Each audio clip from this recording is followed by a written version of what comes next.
Assalamualaikum warahmatullahi wabarakatuh. Di sini saya akan memperkenalkan 8 anggota dari kelompok kami yang terdiri dari pertama, saya sendiri Harni Asim Mutmainah, yang kedua Lisa Wahyuni, yang ketiga Rida Sabakti, yang keempat Azizatul Maulidiyah, yang kelima Mitahul Janah, yang keenam Novita Fitri, yang ketujuh Siti Kofifah, dan yang terakhir Jerianto.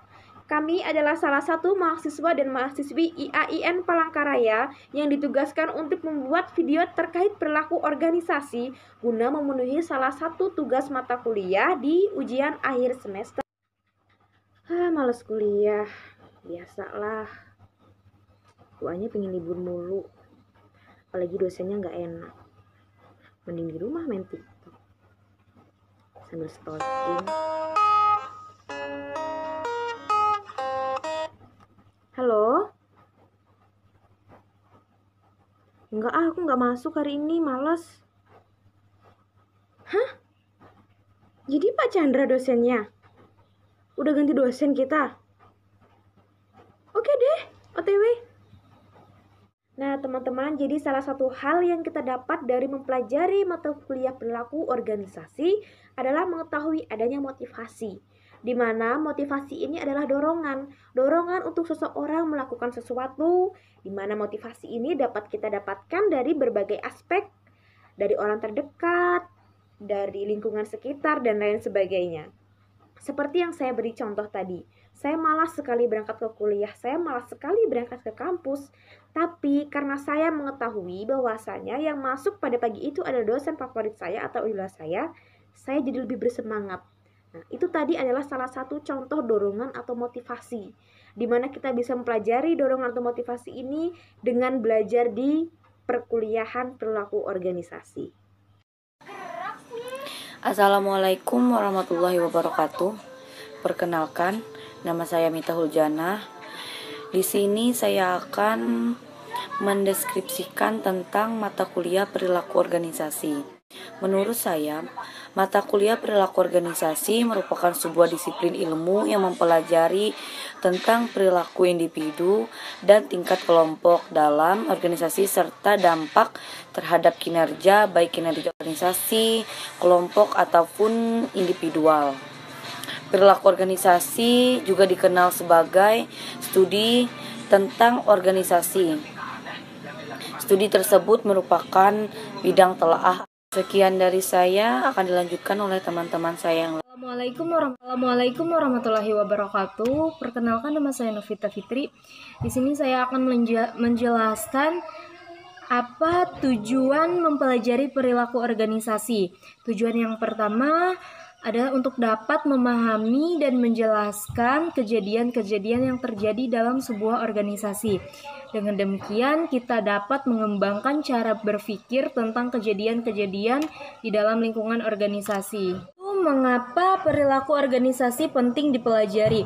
Karena di dalam kita berorganisasi, yang pertama kali dilihat dari kita adalah perilaku kita, bagaimana cara kita menyampaikan pendapat, bagaimana perilaku kita jika pendapat kita tidak tidak disetujui oleh orang lain, bagaimana perilaku kita menyikapi pendapat-pendapat orang lain. Jadi perilaku organisasi itu sangat penting dipelajari dalam sebuah organisasi, karena kita berorganisasi itu tidak hanya di bidang akademik, tidak hanya di bidang saat sekolah, saat kuliah, tidak. Kita berorganisasi itu sampai kita terjun ke masyarakat, kita akan menggunakan perilaku-perilaku organisasi itu. Assalamualaikum warahmatullahi wabarakatuh. Perkenalkan, nama saya Rida Sabakti.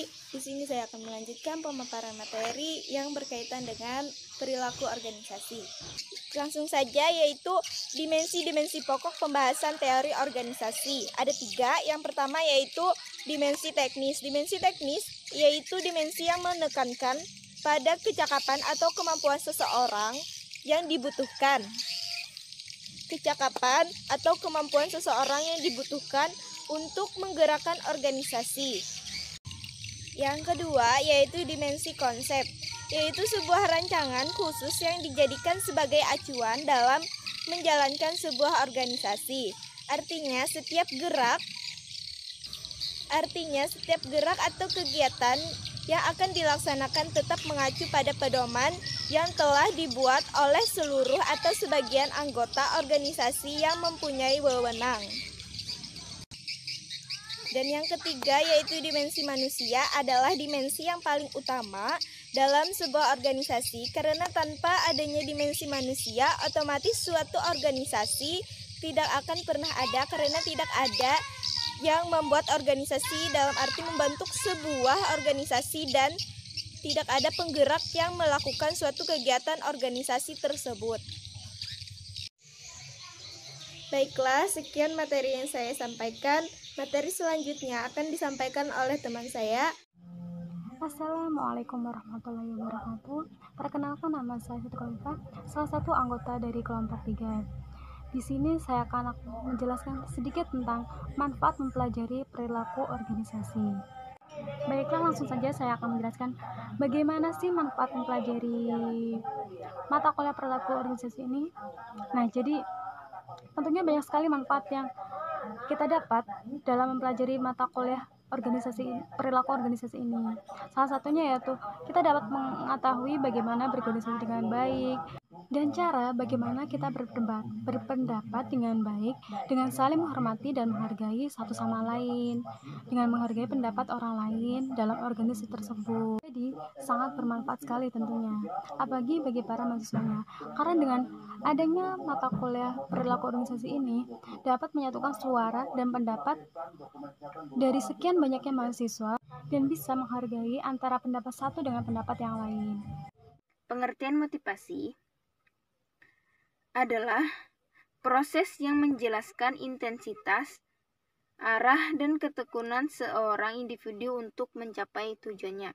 Sedangkan teori yang paling terkenal adalah hierarki atau teori kebutuhan milik Abraham Maslow, yang membuat hipotesis bahwa dalam setiap diri manusia terdapat hierarki dari 5 kebutuhan, yaitu fisiologis, meliputi rasa lapar, haus, seksual, dan kebutuhan fisik lainnya.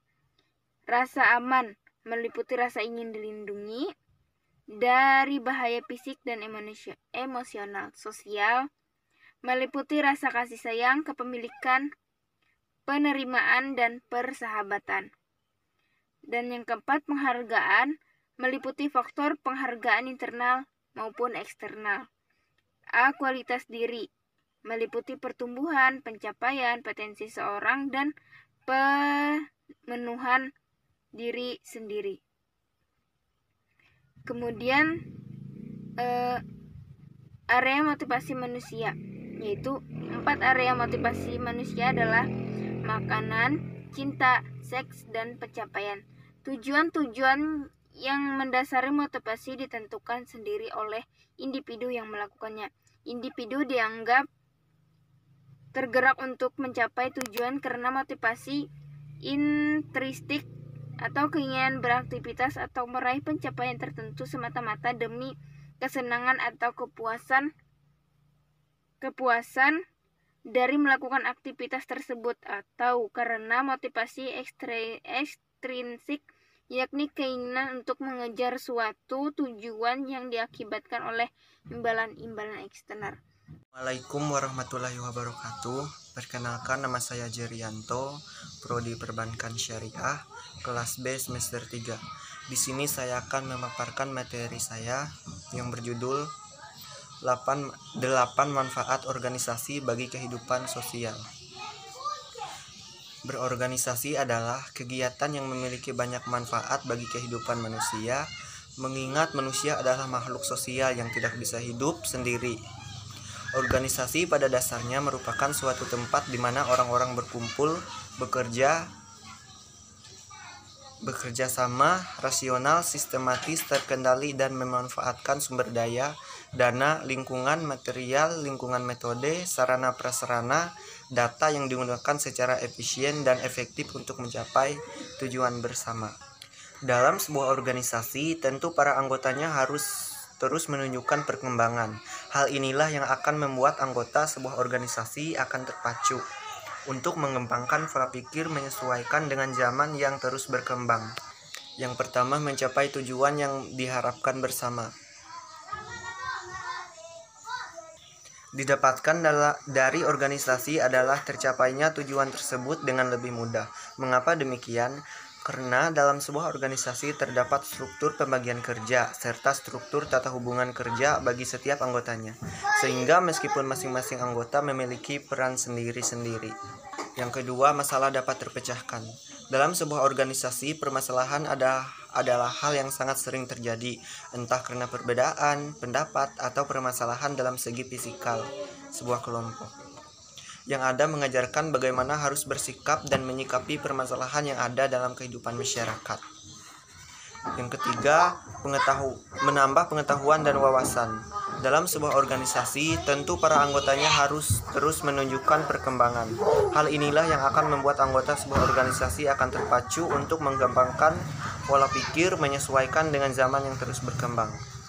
Selanjutnya, organisasi yang sedang dijalankan tersebut akan semakin menarik dan secara tidak langsung juga akan menambah pengetahuan.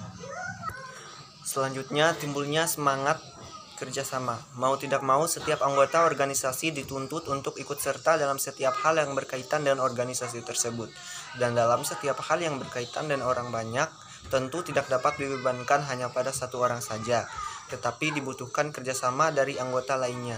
Dengan demikian, manfaat organisasi lainnya dapat memacu semangat anggota untuk saling bekerja sama agar tujuan hendak mereka capai bisa terwujud. Selanjutnya, mengembangkan kemampuan public speaking. Bagi sebagian orang, memiliki kemampuan dan keberanian untuk berbicara di depan umum merupakan hal yang tidak mudah. Butuh waktu yang lama untuk melatih dirinya agar memiliki kemampuan tersebut. Organisasi merupakan suatu tempat yang tepat bagi seorang untuk dapat melatih dan mengembangkan kemampuan serta keberanian seseorang terkait public speaking, serta menyampaikan pendapat. Selanjutnya, melatih jiwa kepemimpinan. Ada ungkapan setiap menyatakan bahwa setiap orang dari kamu adalah pemimpin, dan kamu bertanggung jawab terhadap kepemimpinan. Maksud dari pernyataan tersebut adalah bahwa setiap orang pasti akan menjadi seorang pemimpin, baik itu bagi dirinya sendiri maupun bagi orang lain. Organisasi merupakan suatu tempat di mana jiwa kepemimpinan dalam diri kita bisa terasah. Selanjutnya, belajar membagi waktu. Waktu memang sangat penting untuk semua orang, dan setiap orang bisa sukses jika selalu menghargai waktu yang sudah diberikan. Organisasi menjadi tempat yang baik untuk belajar agar bisa menghargai waktu dan juga mengatur jadwal dari kegiatan dalam organisasi tersebut. Sekian pemaparan materi dari saya. Saya cukupkan. Terima kasih. Wassalamualaikum warahmatullahi wabarakatuh.